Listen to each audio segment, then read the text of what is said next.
Hello everyone, I am Nikita from 2nd MSCS TSRRDC Medak Kolcharam. Now I would like to talk about correlation from statistics. What is correlation? If there is a relationship between two random variables x and y, then it is known as correlation. Correlation is divided into two types. They are positive correlation, negative correlation. What is positive correlation? Increase in one variable leads to increase the other variable, or decrease in one variable leads the decrease the other variable is known as positive correlation. In short, one variable is directly proportional to another variable, here x directly proportional to y. For example, heights and weights of a group of persons, income and expenditure of a group of persons in a locality.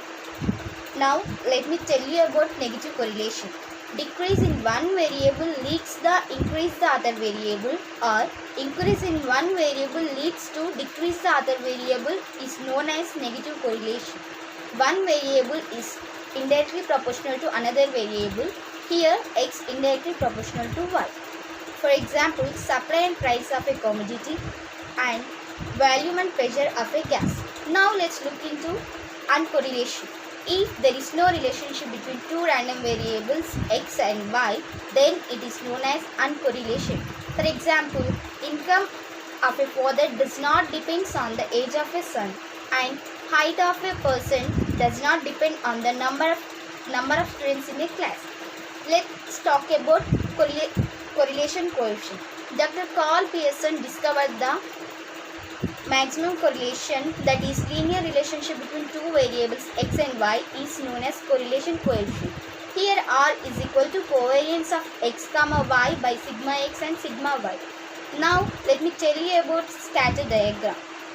The graphical representation of a bivariate data x1, y1, x2, y2 and so on xn, yn is known as scatter diagram. Scatter diagram is also known as dotted chart. Here there are some scatter diagrams for positive correlation, negative correlation, no correlation, and perfect positive correlation and perfect negative correlation. First, scatter diagram for positive correlation when r greater than 0. Scatter diagram for negative correlation when r less than 0. Scatter diagram for no correlation means uncorrelation, r is equal to 0. Scatter diagram for perfect positive correlation when r is equal to 0. Scatter diagram for perfect negative correlation when r is equal to -1. Thank you everyone.